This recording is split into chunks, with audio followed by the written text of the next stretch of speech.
C'est une sur France Info, on en vient à cette polémique, ce bras de fer qui oppose un journaliste à un politique. Ce n'est pas fréquent. Le politique, c'est Jean-Luc Mélenchon qui était tout à l'heure dans ce studio et le journaliste, c'est David Pujadas. Bonjour David. Bonjour Nicolas, il n'y a pas de polémique et il n'y a pas de bras de fer. Hein. Ah, vous allez voir, on va en parler. Parce que bon, ça a commencé dans un extrait de documentaire qui a été vu 200 000 fois sur Facebook. On y voit Jean-Luc Mélenchon qui regarde une interview que vous aviez faite d'un syndicaliste et qui vous traite, en regardant l'interview, de larbin et de salaud. Jean-Luc Mélenchon était tout à l'heure notre invité dans ce studio. Écoutez, il est allé encore plus loin. Oui, ce jour-là, regardant David Pujadas, puisqu'on me le montrait, j'étais solidaire de l'ouvrier Xavier Mathieu et de ses collègues qui venaient de perdre leur travail et qui étaient foudrage. Et je n'ai pas à m'en excuser, et vous pouvez toujours courir pour essayer d'obtenir ça de moi.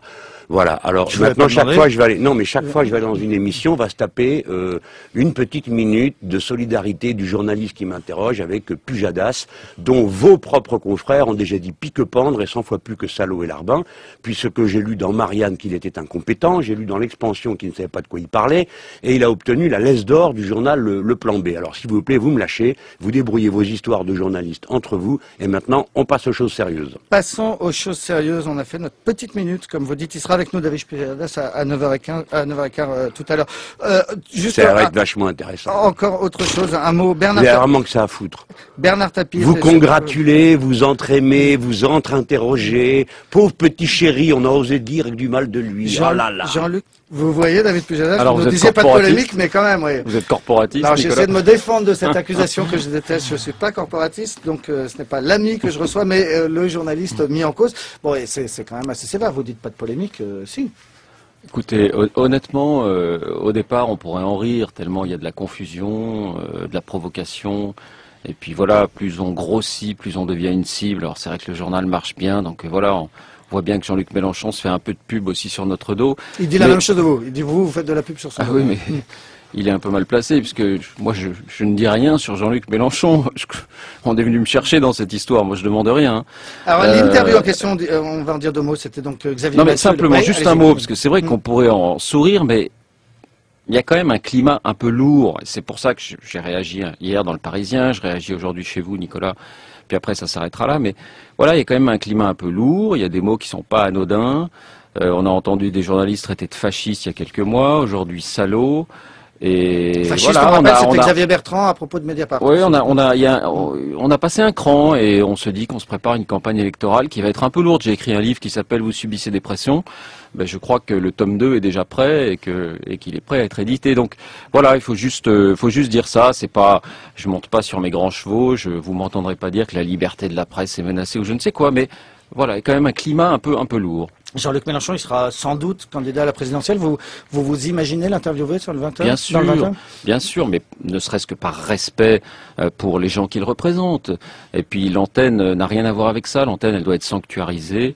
Le journal, c'est le journal. Tout le monde y a accès. La liberté et le pluralisme, c'est fondamental. Et les sorties des uns et des autres doivent rien avoir avec ça. On revient juste d'un mot au point de départ. Donc oui, sur le fond. Oui, vous étiez en train d'interviewer donc dans le 20h de France 2 Xavier Mathieu, qui était le leader des ouvriers de Continental. Il y avait eu des dégradations à la sous-préfecture de Compiègne. Vous faisiez un direct juste après.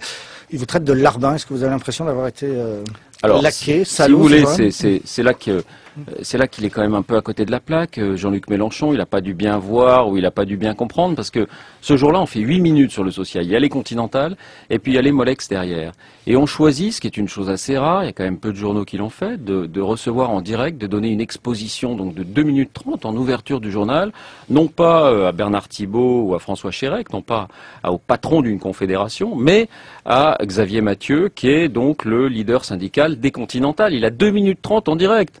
Ce jour-là, on n'a pas donné 2 minutes 30 au sous-préfet dont le bureau avait été, dont le mobilier avait été en partie dévasté. On n'a pas donné 2 minutes 30 au patron de l'usine, on l'a donné à Xavier Mathieu. C'est vrai qu'on l'avait repéré, entre guillemets, c'est quelqu'un qui parle un peu avec ses tripes, il est assez poignant, et il a eu beaucoup de temps pour s'expliquer ce soir. Alors les questions, c'est des questions de base, c'est école de journalisme numéro 1, c'est bien sûr, est-ce que vous regrettez ce saccage, est-ce que vous lancez un appel au calme? Enfin, il y avait évidemment aucune agressivité, et encore une fois, il a bénéficié d'une exposition assez exceptionnelle, je connais pas beaucoup de grands journaux qui font ça, voilà. Donc je pense qu'il y a un contresens même que fait Jean-Luc Mélenchon qui est un peu étrange. Vous êtes allé revoir l'intégrale de cette interview? Bien sûr, j'ai revu le journal du coup ce week-end et honnêtement, enfin c'est un journal alors pour le coup très social et Xavier Mathieu suite à cette interview, il a eu le portrait en dernière page de Libé, enfin ça.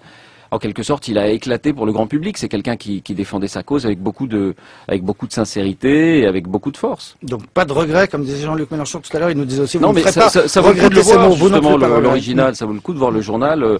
Ce jour-là, au contraire, on avait été même critiqué puisqu'on nous disait vous privilégiez évidemment une seule voix. Enfin bon, vous savez, personne n'est jamais content. C'est un peu la loi du genre hein, dans les journaux, surtout quand ça marche bien. Mais les critiques étaient exactement en sens inverse de celle-là aujourd'hui. Donc David Péjadas, ce que vous êtes venu nous dire ce matin, c'est j'en ferai pas plus une histoire que ça, pas de boycott, pas de plainte contre Jean-Luc Mélenchon. Encore une fois, c'est un peu la loi du genre, mais nous, journalistes, on est souvent critiqués, et à juste titre, c'est normal, et quand vous faites des grands journaux, vous êtes des acteurs de la vie publique, c'est normal qu'il y ait des critiques, c'est normal qu'il y ait des discussions. Moi, je reçois ces critiques, j'aime bien en parler même, je suis le premier critique souvent à l'égard du journalisme, mais là c'est autre chose, on est dans l'insulte, donc voilà, il faut quand même un peu faire attention, et surtout, faut pas considérer que, oh là là, bah voilà, c'est rien, ou... voilà, c'est pas tout à fait anodin quand même. On se calme. Ça nous empêchera pas de dormir et de bien travailler, mais voilà, il fallait quand même le dire. Voilà qui a été dit, n'en déplaise à Jean-Luc Mélenchon qui trouvait que cette histoire n'a aucun intérêt. Moi, je trouvais qu'elle en avait un peu quand même. Il faut qu'il assume. Merci beaucoup, David Pujadas, d'être venu sur France Info répondre donc à ces critiques assez violentes de Jean-Luc Mélenchon.